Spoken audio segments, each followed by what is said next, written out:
Hi, welcome back to another episode of Analyze Scripts. I'm Dr. Katrina Furey, a psychiatrist, and I'm joined as always by my friend and colleague, Portia Pendleton, a licensed clinical social worker. Thanks for joining us once again, or if it's your first time, welcome. Today we are going to be talking about the film by Darren Aronofsky. I think I'm saying that right. The Whale, which recently Brendan Fraser, who stars in this movie, won an Oscar for Best Actor. So we're pretty excited to talk about it. Yeah, Brendan Fraser is like all over the place. He just seems so precious. And that's a perfect word to describe him, precious. I like that. It means like, I don't know. I want like him to be. I want good things take care of him. You know? I know. I want him to have like a serenity garden with a little quiet waterfall. Yeah, and some butterflies. Yeah, that's what I want for him. And all the awards and accolades that he deserves. So I think a lot of people remember him from George of the Jungle. You know, the big shirtless buff man. And then he was in like the Mummy trilogy. And then he kind of stalled for a bit. I thought like maybe he just was like, all right, I'm done now. Yep. So I think we've learned more recently. I don't think that this really came out at the time, but he did report a sexual assault in 2003 by Philip Burke, who was the then Hollywood Foreign Press Association president. So I think this kind of piggybacked on, you know, what we've seen before, like the Me Too movement and what's the guy's name? Harvey Weinstein. Like a Harvey Weinstein kind of situation. So, and I think Brendan Fraser, you know, can be added and welcomed into, you know, the Me Too movement. Yeah. He put himself out there as a young man, 30s, back in the day, and what happened is really normal then, right? It kind of got brushed in the rug. He was blackballed by the industry, not kind of, you know, his name was not brought up for things. And I think it's just such like a beautiful story that now he got this opportunity and he just like knocked it out of the park. I mean, he got, I think, an 11-minute standing ovation when this film was shown at like the Sundance Film Festival. Like people are just loving him and his performance. And it's, I think it's like kind of shocking, right? To see someone who was like George of the Jungle or in these other roles that weren't so deep and emotional, to really perform in that way. Yeah. I think there was also some sort of, I don't know about controversy. I don't think that's the word I'm looking for, but I don't think he went to the Golden Globes specifically because I don't think he felt supported when all this happened and he continued to take a stand. I was really proud of him for that. Really proud of him for that. Yeah, I think he just is. I hope that he's being welcomed back with kind of open arms into a supportive and, you know, getting the credit that he deserves. Yeah. And I hope he's had some good therapy along the way. Yeah. Yep. So The Whale has kind of like a little bit of an interesting story. I don't have the details exactly in front of me, so I'm kind of just going to recall it. But it was based on like a play. And it's been around forever. Like the script has been floating around for, I think, like the past 10 to 15 years. And there's been like different directors, different producers, different actors kind of floated around with it. At some point, I think that, he's the host of the Late Night Show. Seth Meyers? No. Stephen Colbert? From England. The redhead? Yes. No. James Corden? Yes. Okay. As a potential, he was going to play. That's this character. random. Feels I'm so totally glad not a good he fit. didn't. Yeah, I'm really glad. I didn't know he was an actor. Yeah.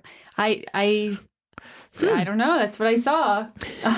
So according to the internet, which is always right. The internet. So I just think like it's an interesting path that both like The Whale, I feel like in one sense has had, and then Brendan Fraser, and I feel like they both kind of like came together, like it was meant to be. Wow. Yeah, well, that is nice.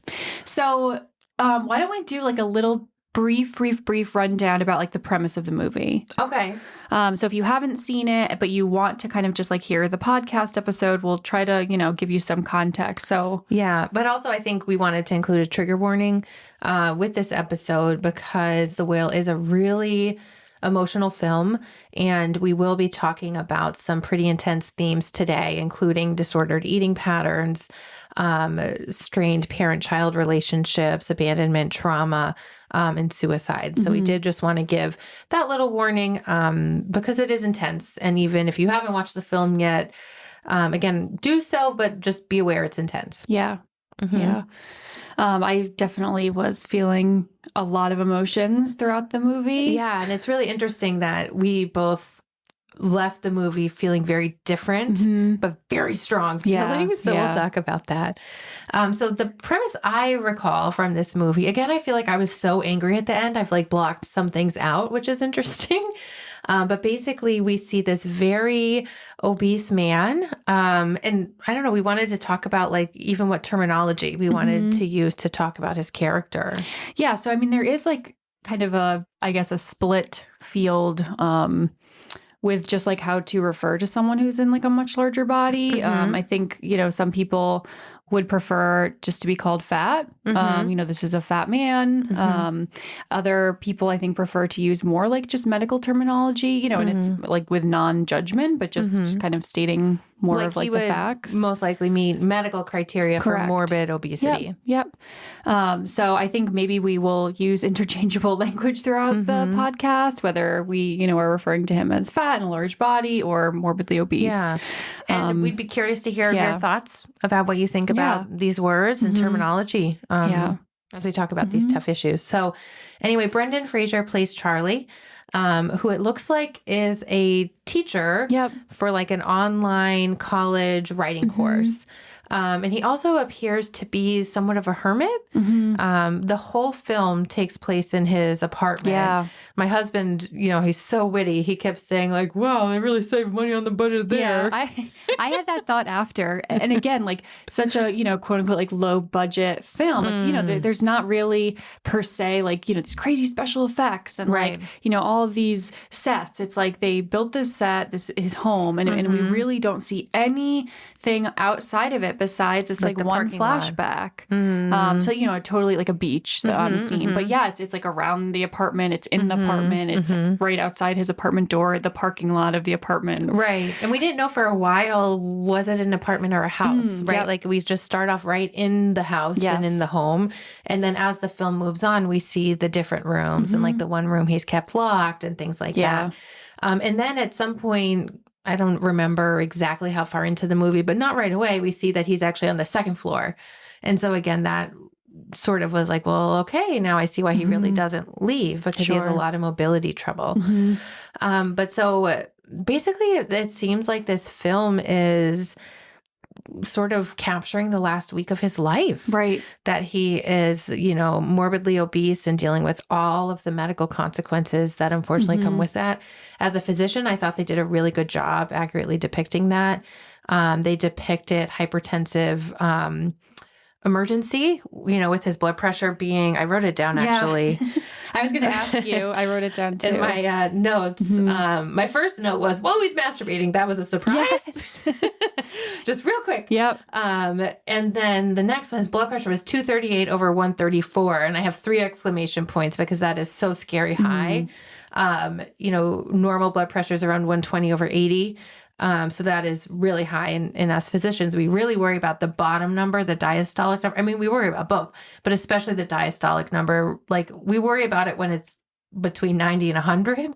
So 134 is like really, really scary high. Like he could have a stroke. He could have a heart attack. He could, all of the things. And then you see him like, I think in the, as he ejaculates or something, he like, I thought was having a heart attack. Yeah. He's wheezing, he's sweating. He's grabbing his chest like he's having chest pain. He's like moving his left arm, indicating it's radiating down there. And I was like, oh my God, he's having a heart attack. He's not going to die because then the movie will be over. But this is like really accurate. Sure. Yeah. And then with his wheezing and his friend who comes over to listen to him, immediately I thought, he's probably in heart failure and his legs are swollen. All of it was really accurate. Right.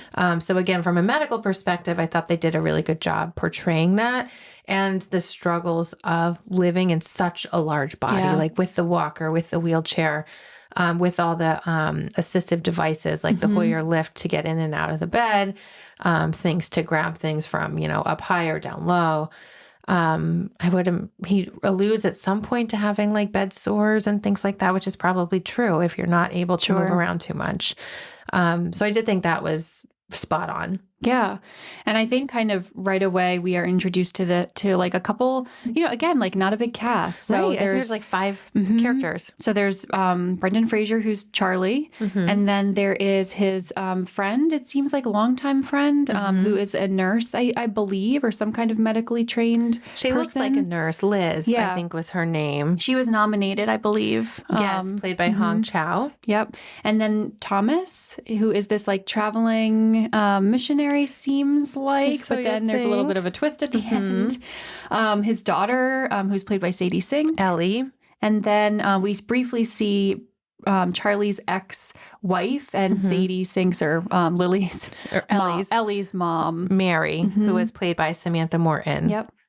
And then we also have Dan, I believe was the name of his partner, right? Yep. And then a little brief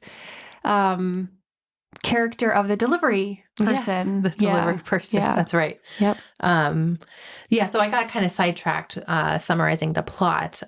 Did you have anything you wanted to add before we dive into it? So we kind of get the feeling that he is a little bit of a hermit. His apartment is really dark, like windows, shades are drawn. A lot of clutter. Yep. Maybe like kind of hoarding, but not like kind of hoarding. Yeah. And then we see him teaching. He doesn't have his camera off. So I'm kind of getting the feeling that he has some shame, right, about like his appearance. But because like it's kind of demonstrated to us that like the camera does work. It's just kind of like a choice that he's not putting it on. I at first thought, is this during COVID? I did too. Yeah. So, my first thoughts were like, whoa, there's masturbating. Is this during COVID? And then I was like, wow, like really interesting high timing. BP, like blood pressure. Yeah. So those were like my, kind of back and forth. So anyway. A lot of intense feelings right away. Yep. We start to see his health like seriously decline. It seems like he appears at first to not want to get medical help because of worries for cost. We learn later, like some other information around that, but that's what he's telling Liz to not go to the hospital because she is encouraging him. Right. So Liz, who at first we think of as like his friend, she's always showing up in scrubs. She has a stethoscope. Yep. She seems to be a nurse. She works night shifts, things like that. Like she's sort of like being his nurse and medical caretaker, which I kept thinking like, what a hard position for her to be in. Sure. But I know, like toward the end, they were like, oh, wait, you do have this money? You could go to the hospital. Let's be real. The level of care he would need is like ICU level of care.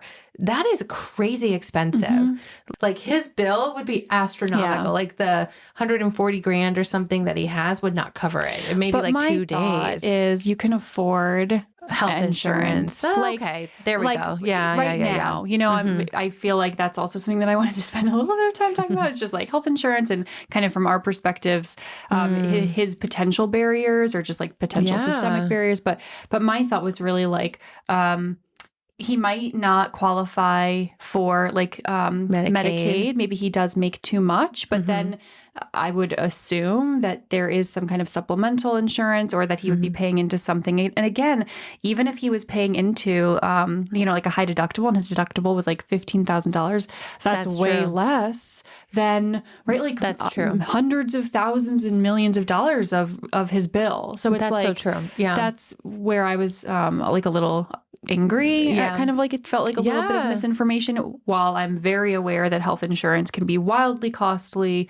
and there's a lot 100%. Of people who need better care and that's a barrier. So like, I think I'm trying to balance like both sides of the coin. But I think that is sort of the mixed feelings Charlie stirs up in you, at least for me, is like you get so frustrated with him that he's not like getting help or taking the help that's being offered. And I think that's actually a really good example of that. Like you do have the funds to get health insurance. like he said, like his expenses are very minimal Yep. at that point. At somewhere along the way, he could have gotten some help, and he hasn't. And so that stirs up some really kind of icky feelings, at least in me. I was feeling really angry with him for a lot of the movie. Yeah. And I think that anger is magnified because, you know, again, a part of the storyline is that he is kind of choosing to step back into his daughter's life, which appears that he like abandoned her when she was 8, I believe. Right. And kind of left that family to have a partner. It appears that he is gay and maybe like was in that relationship as his ex-wife discusses because you just wanted a child. She says that at one point in the movie. But again, or maybe he hadn't really even like come out to himself yet. I mean, that we see this, you know, like this totally happens, right? So again, it's like, gosh, this movie really stirs up a lot of big feelings, you know, because it's like you understand the wife's perspective because they were married, they had this daughter, and all of a sudden he leaves to be with a man. And like, I couldn't tell if the wife didn't want him in the daughter's life and that's why he stayed away, because he kept trying to say like, I sent you letters, I send you money, I would ask about you, your mom didn't want me around. I couldn't tell how true that was, right? Or if he's sort of saying that. I don't know. What were your thoughts about that? I wonder if like initially she was so angry, you know, rightfully so, that and maybe just based on the time where they live and like embarrassed, right? And like that anger and then embarrassment kind of, you know, because I guess he tried to get shared custody, whatever, and she fought him for that. So she has full custody. So I don't know if he then like interpreted some of those things as I'm out. Right. Or if she did like keep the daughter away. And I couldn't tell like, I can't remember where they all lived. Like I couldn't tell like how was being gay viewed like in their town, in their culture, in their religion. Like it sounded like Charlie was part of this, like, what was it called? New Life? Yeah. Religion, or at least his partner was. So was that like the religion everyone is sort of a part of in their area? And are they against homosexuality? That was unclear, but for whatever reason, he wasn't in his daughter's life effectively. Yeah. And then he like makes contact again now at the end of his life. And it seems like it is behind like the mom's back. And I do remember actually there was some like alluding to that it was, I don't want to say like illegal is not the right word, but like not part of the custody agreement, like he or should something. not be reaching out. Like she could call the police on him for doing that. That was the sense I got too. So that was where I was like, something went down. You know, it seemed like it was more severe than just like he left. Yeah, like it seemed like there was a really firm line drawn. Unclear exactly why, but it was drawn. Yeah. And then, so we learned a little bit that he had left this family to be with a student. And so at first, like, you know, right immediately, I was like, oh, like, is that why? Like, is he now like kind of like a sexual predator? Right. I wondered how old on the was sex the registry student list. But it seems like he was teaching adult classes. So it was more of like an ethical issue that he was maybe let go for than like a legal issue.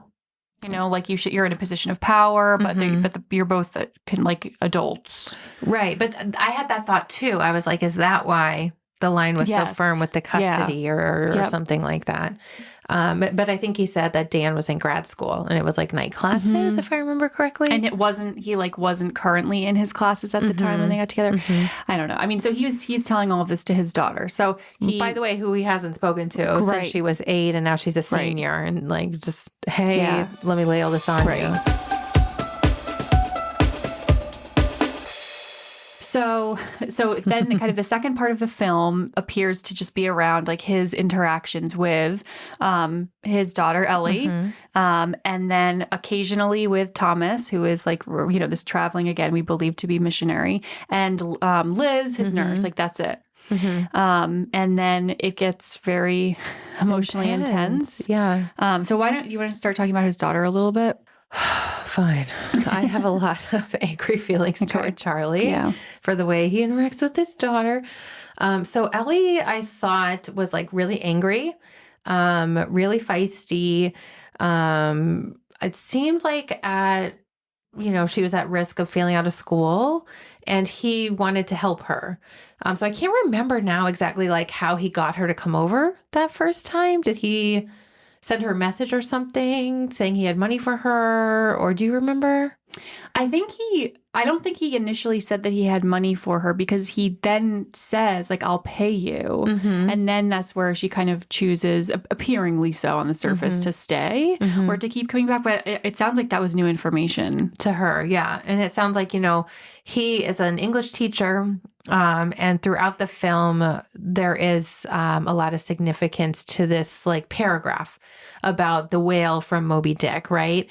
And Thomas, the traveling, I keep wanting to say traveling salesman, but that's not what he was. Well, traveling like missionary, like comes in while he's masturbating and then having it seems like a mini heart attack or something.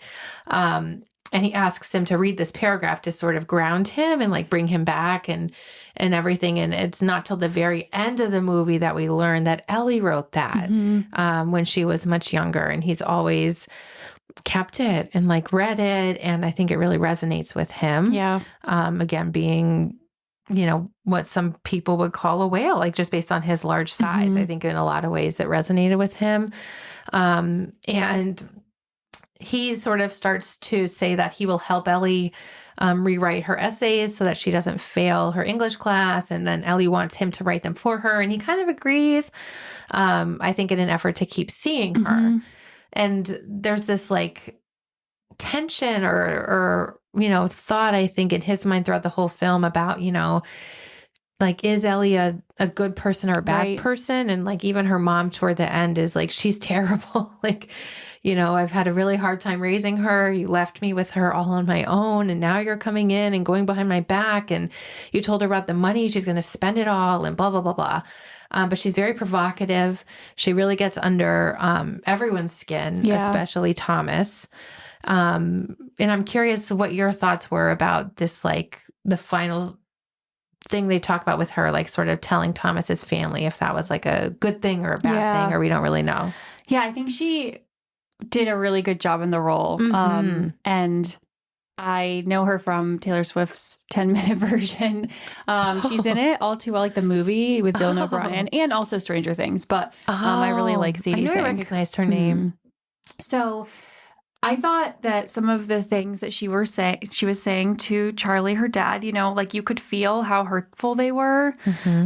It sounds like she really knows where to hit you. Yes, like calling him disgusting, and even if you weren't fat, yeah. And that made me feel really sad. Like I think, but kind of throughout that, I feel like Ellie was just so sad. You're right. Like, right. And like abandoned. I think on paper, like she almost feels a little bit like ODD. And then maybe like moving into some conduct disorder with the like dead animal stuff. Oh yeah, I forgot about that. So on her Instagram page, she has like pictures of a dead dog, and then she has this knife at one point, and it like almost feels like she's going to kill the bird that's outside his window. And so like again, I think just like on paper, it feels like a little bit, like where is this going to go? Right, like does she have like an antisocial personality disorder? Is she growing into that, or is this like trauma? Right. So I feel like, it's trauma. I think it could also be both. Right. I think at this point I have a really big like heart for teens. I feel like I've worked with many. Yeah. And I just kind of, my heart breaks for her because she keeps coming back. She's like so mean and trying to push him away, but then she keeps coming back. She doesn't leave. At one point I think she's going to leave, but then she like goes back and sits in the chair and does what he says. She like writes him. She's like, I'm going to make you a sandwich. No, it's not going to be big. But then she's like doing these things for him. So again, it's like she wants so badly deep down, right? To be like parented and loved and supported. Like and all children want. Right. 100%. So, I thought it was like such a chilling sense, you get goosebumps everywhere. Such a good portrayal of just a really difficult parent-child relationship. And I think like with her coming in and confronting the person she feels like abandoned her, who did, like you see why she feels that way, right? Whatever the reasons are, he wasn't there. Right. Period. And now coming back. And of course, I feel like she's just all her anger and yelling and acting out is just like externalizing all of her pain rather than internalizing it. Right. Which it seems like Charlie internalizes his pain by binge eating. And, we'll get into that in a minute. I think what made me so angry about this movie, and maybe it's supposed to, is that he comes into her life when he knows he's dying. Yeah. So it's like, and for who is that him, for? Right, for himself. Right, like to see her. That she is okay. It's like you don't want to make her okay. You were just like checking back into her life to make sure you did one thing right. And it's like for it just you. seems so selfish. Yeah. I was going to read, my final notes here in my notes app. At the very end, I wrote, ended movie feeling really, really angry. Didn't cry at all. Is he the most selfish person ever? Help seeking, help rejecting, reconnecting with his daughter to die in front of her. Yeah. I was so angry. I remember like furiously typing this in my notes app. Because I was just like, God, you abandoned her all over again. And she sees him die. Like he has like the final heart attack in front of her while she's reading The Whale to him. Which again, like and let's just talk about like, I'm so mad. I don't know if there's a name for it. We could probably call it something, but like he is openly rejecting like help at the cost though of then traumatizing people everyone around him. Like literally, like, to watch someone die, even if it's, like an uncomplicated death. You're in the hospital, you're saying goodbyes to your grandparent who's 100 years old. They're on hospice. Like, it's still so hard. Traumatic and like really, really, like hard to watch. So watching your father who is not you 100 years old and who's refusing, don't call them even in that moment. I know. Don't call them. You're right. Just read me this letter instead is like, I just feel so abusive. It does, right? That's why I was so mad. Yeah. That I was like, I don't like Charlie. Yeah. Like he should have, I mean, even within the traumatic end and his apparent like rejection of her and abandonment of her, it's like he should have asked her to leave. Like, don't leave. Don't let her watch you literally die. And force her to read this. Yeah. Right. Yeah. Yes. I was so angry. I don't know. This movie stirred up so much anger in me. I know, Portia, after you watched it, you texted me like, oh my God, I'm crying. I'm so glad I watched this during the day. Yeah. So I can like decompress and blah, blah, blah. And I was like, I did not shed one tear. Like, Yeah. I am so full of rage over here. Like, I was like sad for everyone. Yeah. And, I mean, obviously I'm angry at what he did, but like it felt a little bit like an assisted suicide. Like he knew he was going to die, like any day. And I think he was kind of just waiting for his heart to give out, right. But also I think like if we replaced obesity and binge eating with drug use. Yes. That's exactly the example I was thinking. Like I kept feeling for Liz and then I'm like, and you're enabling him. Like you're bringing these huge subs and like by listening to him when he says like, don't call for help and putting yourself in that role, like you're part of the problem, but I understand why you keep coming. It's so complicated. So I was really just fascinated by whoever's choice it was to use obesity or binge eating as the diagnosis, if you will. And I was curious, Portia, about your thoughts, as someone who does a lot of work with patients with disordered eating about the depiction of his eating habits and things like that. I think it's, I guess I would start off with like everyone to a degree has a different presentation with eating disorders, period. Like what it's used for, whether it's coping or almost like a little bit of self-harm. This felt a little bit like self-harm or versus avoidance. Yeah. Yep. And then at times I think in the binge it was coping. So I thought we saw kind of two parts with use of kind of food being, what we're supposed to be kind of watching and thinking about. So one was him eating like a large you see like a binge of episode. fried chicken. Right. And, he's eating a lot of it. And, that feels like to me almost a little bit more like self-harm. Like you're kind of intentionally at this point, like you're kind of dying. It's almost like I was getting the feeling like he was hoping that like by doing this, he might speed it up, die. And then in the other part of the binge, so it seems like it was triggered by, which this to me feels very common. I thought this was like an amazing depiction. Yep. So throughout the movie, we see this almost like relationship build between him and his the delivery driver. So the delivery driver seems like at times like concerned, right? There's this person in this house. I never see them. I would imagine the person is maybe thinking the person inside is depressed, maybe a hoarder, maybe elderly, like unable to get up, something like that. So I just had a thought though, Portia, like when you were like, but is this COVID? I was like, if this was COVID, then we wouldn't think it was weird not to open your door for the delivery man, right? It was interesting. And this was just little fact. This was pre-COVID, and it seems like it was around the time of the 2016 election. We see some of the news clippings between Hillary and Donald Trump. You're right. So, and I saw an article about like they chose that intentionally. It was supposed to be like in 2009 they wanted the movie placed in, but then they moved it up. I don't know that it impacted it too much. Like I don't, that wasn't like something I was paying attention to. But anyway, so over time, like the delivery driver is kind of like talking to him more. They get his name. And so it seems like at one point, Charlie like feels comfortable enough to like go to the door, open it, and like see him. I don't think I don't think it was that he felt comfortable enough. I thought he would like be like, oh, the money's out there, take it. He leaves it. And then he waits a certain number of minutes and then goes to get it. I thought the delivery driver stayed back. Oh, you to do? see, who it was. So that's interesting. No, we have that's different probably takes. Right. I feel like I don't know. Maybe missed that. I don't know if there's a right or wrong. Okay. It's just, how we interpret the film, right?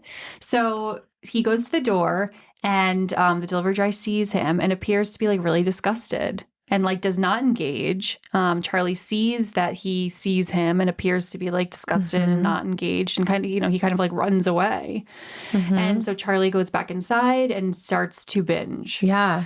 And this, I feel like, is a pretty typical binge episode. Like there's a trigger of something that's emotional. That associated typically with a negative emotion, shame or guilt. Right. And then you proceed to start coping, quote unquote, by eating a really large amount of food, right? So I think, again, like, and yes, there is all different kinds of binges. Sometimes people, large or small, but like this really is like this is a binge. Like a clinically defined binge episode. Right. And I think like, for me, I found myself feeling really uncomfortable and sick, like almost like physically sick, watching him eat.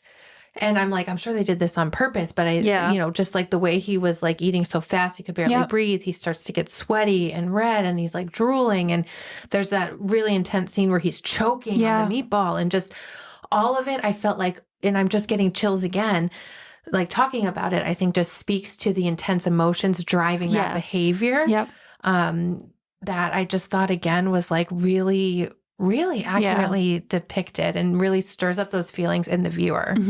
Yeah. So he is eating really rapidly. He's eating like multiple, like kind of multiple like pizzas. An odd mix of food, right? So like going into the fridge, putting on different condiments.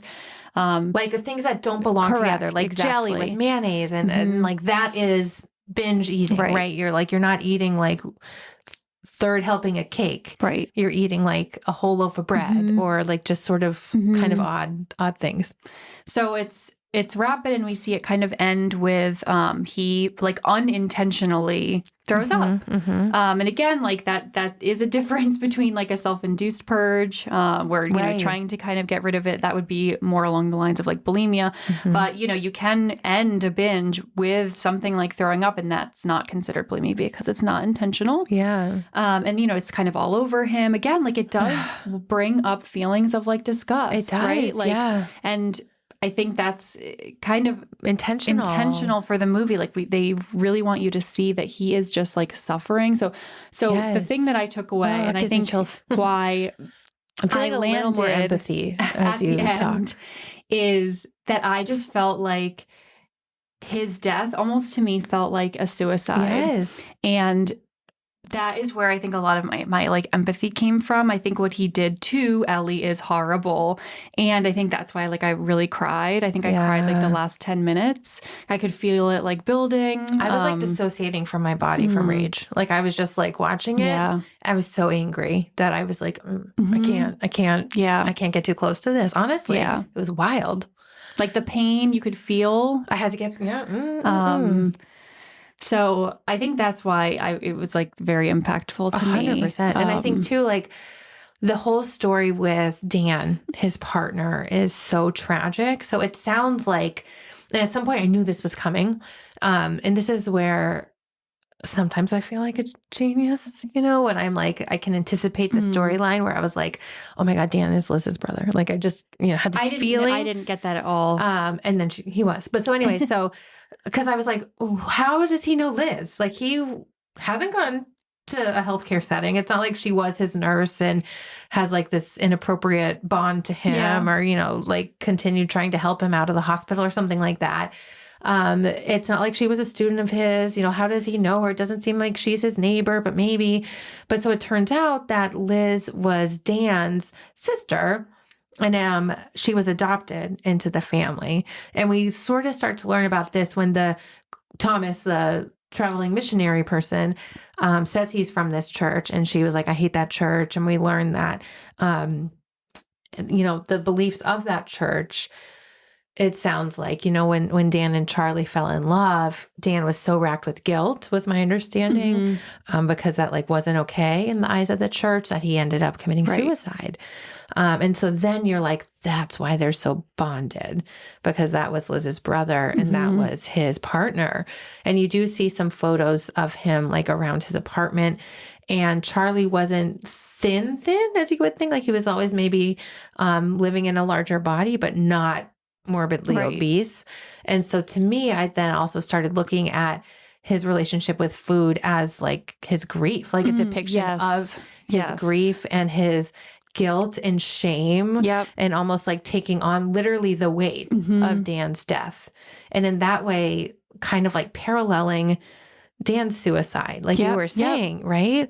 It's just so intense. Yeah. So intense. I know. And I think it like, I don't want to say it's just classic, but like it's like such a common presentation with like binge eating disorder. Yeah. Like there's so deeply rooted emotions typically of guilt and shame, grief, rejection. Feeling like, out of control. Right. So that, I don't know, that's just like kind of my guiding see how light. it can spiral, right? Like he didn't put on that weight overnight. Right. It took years and years and years and years. And you imagine like as that's happening, his world was probably getting smaller and smaller and smaller and smaller. Like he was staying more and more in the house. And that's just sort of like you feel depressed watching the movie. It's dark. His apartment is like cluttered. He like showers to see his daughter, but otherwise you imagine he's not really keeping up with like his hygiene and like all the things. Right. And because it's hard to. Yeah. Right. And it's like, physically challenging. It's a production to get up and, even use the bathroom. I know. And it was so sad to me when Ellie was like, get up and walk over here first time. I got teary watching that. Yeah, that made me, and then he felt, it just made me so uncomfortable. Like that was another feeling I had throughout most of the movie, was just like discomfort in so many different ways. Yeah.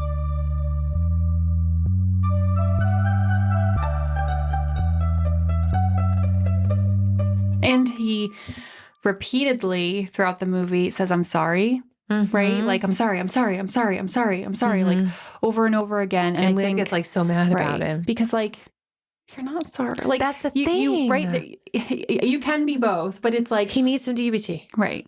Because you're saying you're sorry, but you're not doing anything to like make it better for others even, not even just for yourself, but I didn't get the sense, again, I was so angry with him by the end, but I also look at him as being so traumatized, and like, I didn't get the sense it was malicious. No.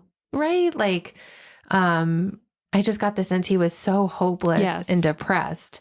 But then I would be so frustrated with him to not take people up on the offer to help or get the insurance or have like sought help earlier on or like anything. But I'm just like, maybe he just felt like he didn't deserve that. Yeah, I think that's absolutely part of it. And I think I just frame the entire thing as a suicide. Right. And I think like you, like all of these feelings that we're talking about right now, you feel when someone like takes their life, suicide, right? yeah. You're like, how could you do that? How could you leave your family, your kids? Like, and there's really, natural reactions that come up like, you're selfish. Like, how could you choose that? Why wouldn't you reach out? Why wouldn't you go to the hospital? Like, why would you embark on a really planned, and follow through event that leaves everyone like just wrecked. Right. Like, I don't think Ellie's going to be better. Right. Right. Like, I don't think this is going to help her. Right. And I think I was also so angry because, so another sort of storyline throughout the movie was between Ellie and Thomas. We get the sense at first that Thomas is this like goody two-shoes, new life missionary, who like doesn't swear, doesn't drink, blah, blah, blah, blah. And that Ellie's like being provocative and trying to poke him and trying to get him to smoke pot, or she's going to call the police and say he raped her. Like, she does all of these really provocative things. And keeps taking his picture, which I thought was like so weird. And she takes her dad's picture and posts it and has that really like just really mean comment. Right. Like, just a lot of boundary violations, like on her part. Like, at first I was like, she's giving me a lot of cluster B vibes, like you were saying. But then and then it turns out that this guy like was part of the church, but then like stole their money. So he ran away, and now he's like ran out of the money, so he can't get back, and he's kind of lost. He's full of guilt and shame and worried that his parents will reject him because of what he did. And so somehow she like sends the photos or something to his parents, and they like welcome him back. They surprise him and actually say like, we don't care about the money. We just want you back. And he shows up like near the end of Charlie's life to tell him about this, and that Ellie was like responsible for it. And Charlie internalizes it or interprets it as like, see, Ellie is good. But I was like, I don't think that was act was good. Right. Like, I don't think she was doing that in hopes that would be the outcome. I think she was like trying to hurt it. Right.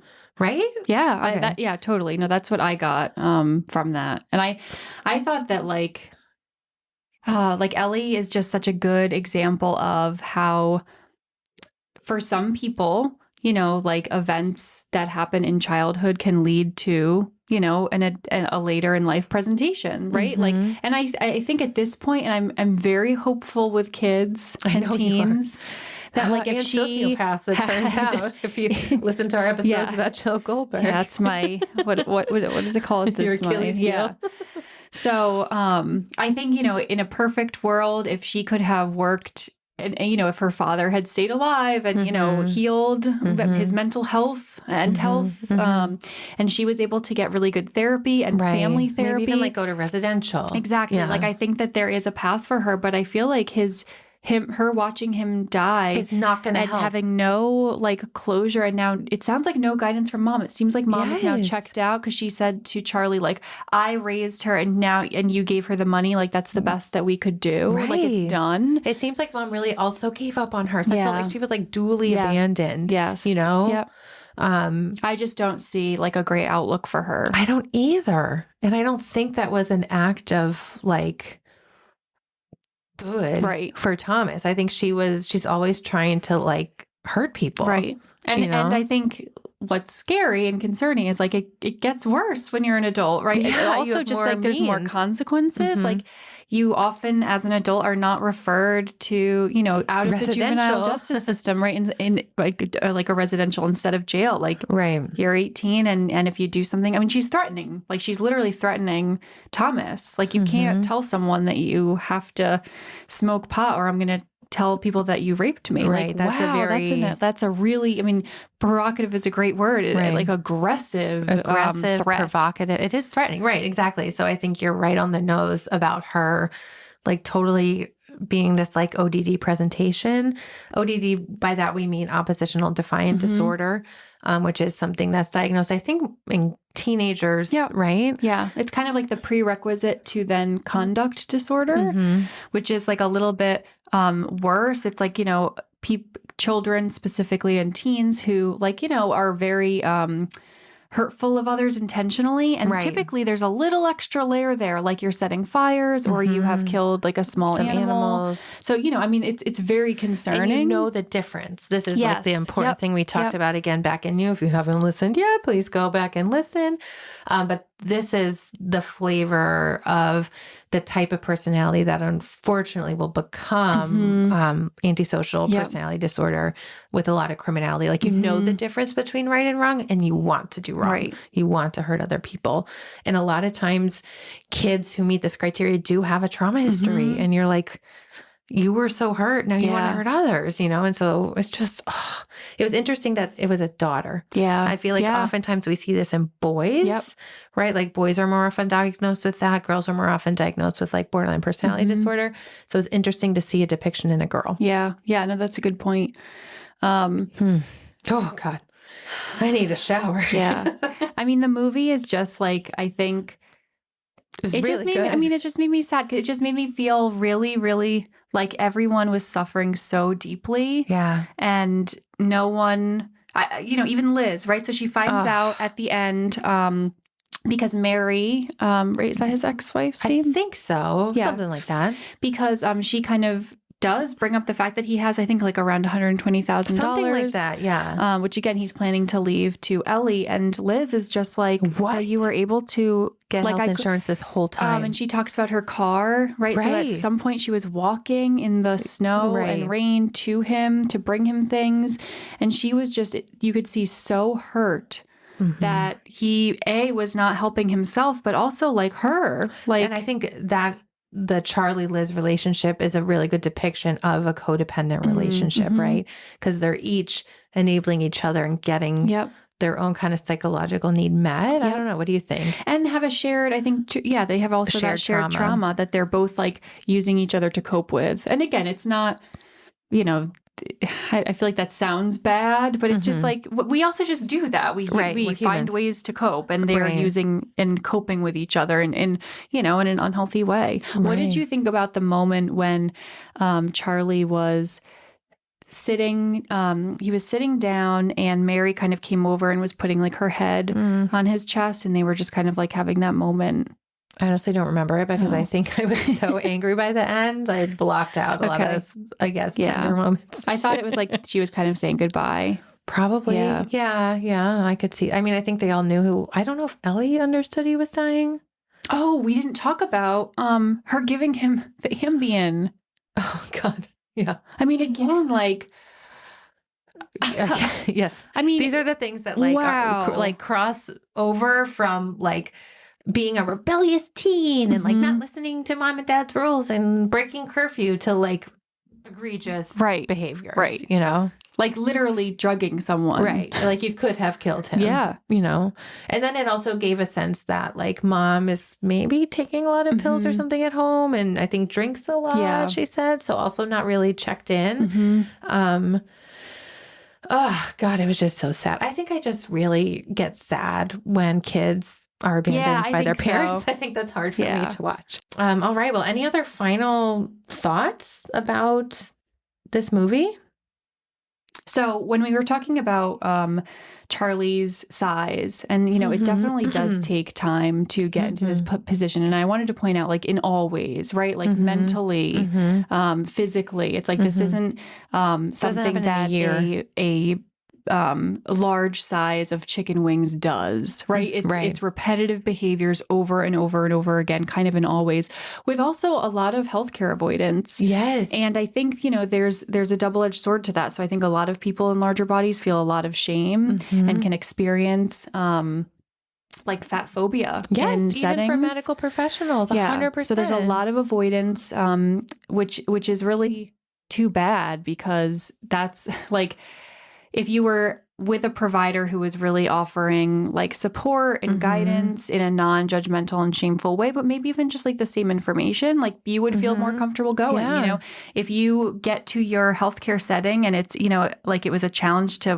walk into the building, get up, take up the elevator, walk into the door. And then you find that there's no chair that you can sit in, right? Because it's not big enough for you. It's like all of these little small kind of micro, aggressions right, I was gonna and say that. oppression really kind of sets Affect the your tone psyche. and makes people not go. So Yeah. I think, I just wanted to talk about like having fatty food does not necessarily lead to this. It's a really significant like mental health part and kind of a multifaceted place that a person is in to get here. Right. Yeah. And I think, again, I kept wondering about like, why did they pick morbid obesity over drug use, cutting, drinking, these other things we think about as self-harming types of behaviors that you think you could develop in response to like a tragic loss like this. We see that depicted a lot more in the media than something like this. So I think maybe that is why it all, struck a nerve for everyone.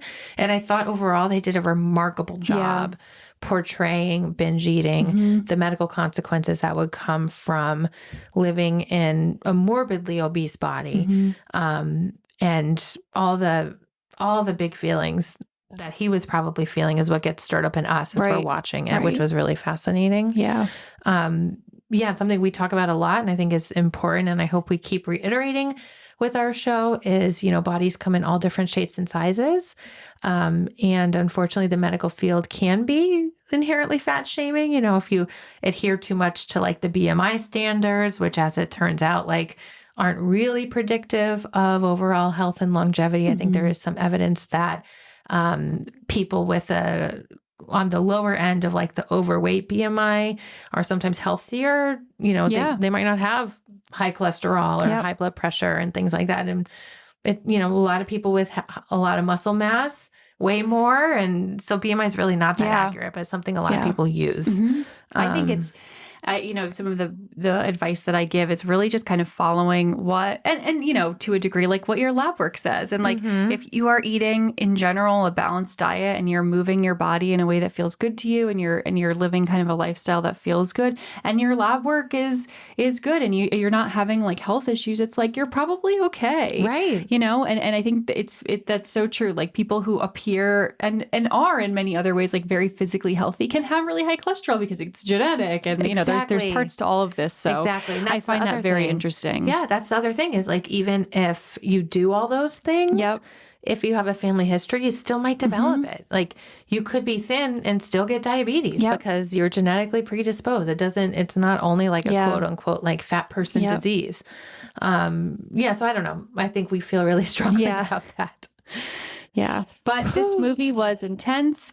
How would you rate it? 1 to 5? Like 5 stars, 4 stars, 4.5? I think for sure 5 stars. Yeah. I don't know that I want to watch it again because it was intense. Yeah, I don't know if I could. Not for any near future. I feel like I've been like anticipating recording this all week, and now I feel like legit like a weight is off my back, which again is just really interesting. Yes. It was remarkable. I'm glad he won the Oscar. Really well deserved. And I hope he keeps acting. Yeah, I hope see to what he see does more. next. And like if he wants to come on the podcast, like you're invited. Yeah, we'd love that. Well, thanks so much for listening to this episode. We hope you enjoyed it. If you would like, we would love for you to follow us on Instagram at Analyze Scripts. And if you could rate, review, and subscribe and share with 5 people. Yep, our channels on Spotify. It seems like it's pretty active, as well as Apple Music, the most out of kind of all the other places. But we are everywhere. Yes, we are everywhere. If you wanted to go subscribe literally everywhere, feel free. All right, we'll see you next time. Bye. Bye.